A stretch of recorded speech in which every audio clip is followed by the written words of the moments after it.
Hey guys, Droopy Harrell here with Nine Leadership. Hope you guys are staying safe and healthy out there and things are going well for you throughout this time. Things starting to open up finally, and as that happens, I've been reading more and more online about these posts for coaching schools and whatnot, and I realize more and more every day that people have no idea what coaching is. So, today I want to address 5 myths about coaching that you may or may not believe, but that are out there in the world. So stay tuned, and we'll cover that shortly.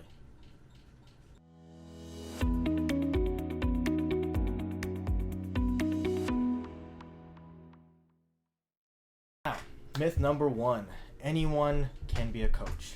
Now, that being said, anyone can be a coach with the right training. However, there is still training involved, and that's what I want to get to. Anyone can coach someone in the moment, but that doesn't make them a coach.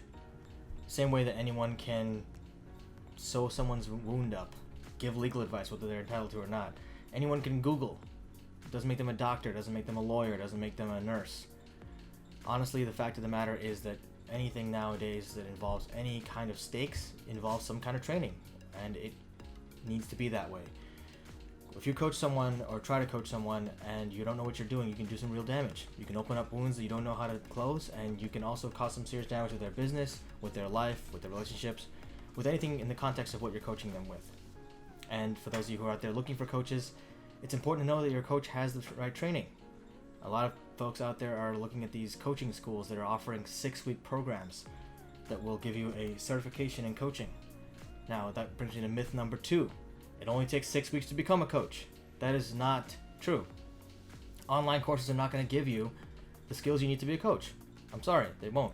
Maybe they'll give you the knowledge, and that's great. If you can cram all that knowledge into 6 weeks, fantastic, more power to you. However, if you want to learn how to ride a bike, you got to actually do it. You can't just read about it. If you want to learn how to shoot a gun, you got to read it. You can't just read about it. You got to do it. If you want to learn how to run or walk, you can't just read about it. You have to do it. You have to build the muscles. You have to actually practice these skills in actual practice with actual clients, with live people. And that's what real coaching schools do. Online certification programs will not give you that. You can have all the knowledge in the world. If you have no idea how to apply it, it's not going to do any good for you or your clients. And so, do not give these people money. I understand it's cheap, I understand it's great, and you can get a certification, but that certification is not recognized by anyone but those people giving you the certification. Maybe they're recognized by the ICF, I highly doubt it, and that being the case, there's no licensure process for coaching, and that is a problem. However, if you are a consumer, potentially a client looking to hire a coach, do your due diligence. Find out where your coach got their training. Certifications are not that important, to be honest. It's more about training and more about practice. How long have they been working with clients? What has their experience been working with clients? Do you know clients of theirs? Can you talk to some of those clients and get some feedback? Actual testimonials. And then also make sure that those clients are not just buying into the Kool-Aid. A lot of coaches are great marketers, and they're not great coaches. That doesn't mean that they're good coaches. You can be the best marketer in the world, doesn't mean you're good at anything else but marketing. And that brings me nicely to number 3. Instagram coaches are not coaches.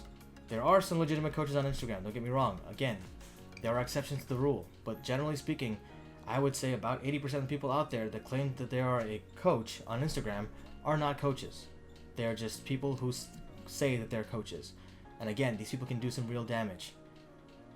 I don't see a point to posting a picture of you sunbathing and then say #coaching. How is that coaching? Throwing a quote up there does not make it any more coaching. #live, laugh, love. That's fantastic. Do you even know what that means? How do you apply that with your clients? What are your clients supposed to do? What does that mean to live, laugh, and love? What are they living? What does that mean? What does living mean to them? What are they laughing about? Who are they loving? Where does that start? Half of these questions they don't even know to answer.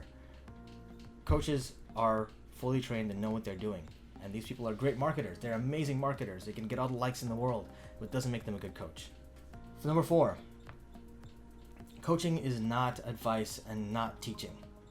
Now, I will preface this by saying that I work with my clients on different levels depending on what they need in the moment. A lot of times it's about 80% coaching, 20% other things, whether it's consulting, teaching, some advice. It's whatever they need in the moment. So it's not always pure coaching. I fully own that. However, I actually have to acknowledge that, right? You have to understand that there's a distinction between coaching, training, advice, consulting, therapy, mentorship. These are all very, very different things. Coaching is an intersection of many of those things, but it's not just those things. So anyone who's trying to give you advice and telling you that they're a life coach and giving you tons of things you can do for yourself, that's great, but they're not coaching you in that moment. If they don't know the distinction between coaching and advice, they're not a coach. That brings me to number 5. The myth is that coaches need expertise in the context in which they're coaching you. Now, this is a huge myth. A lot of folks are out there looking for coaches in the financial sector because that's the kind of work they're doing, or the biotech sector because that's the kind of work that they're doing, or they need a coach that has experience in the legal field.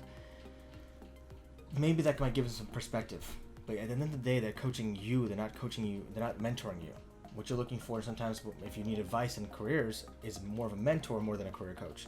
Career coaches are going to get underneath things and really kind of figure out your values and around you, not necessarily around your career on that particular career path. Now, there are career mentors and coaches who do mentorship as well. Again, this is the distinction, and they're able to do both. But pure coaching is not mentorship. It may give them, like I said, it may give them some additional perspective in coaching you. But it doesn't mean that they're not going to be the best coach for you if they don't have experience in that field. In fact, sometimes experience in that field may actually cloud things and may have them get caught up in the same details that you get caught up in.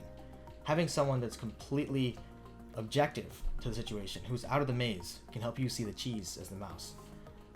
At the end of the day, the most important thing is you find a coach who gels with you and who you have the best fit with.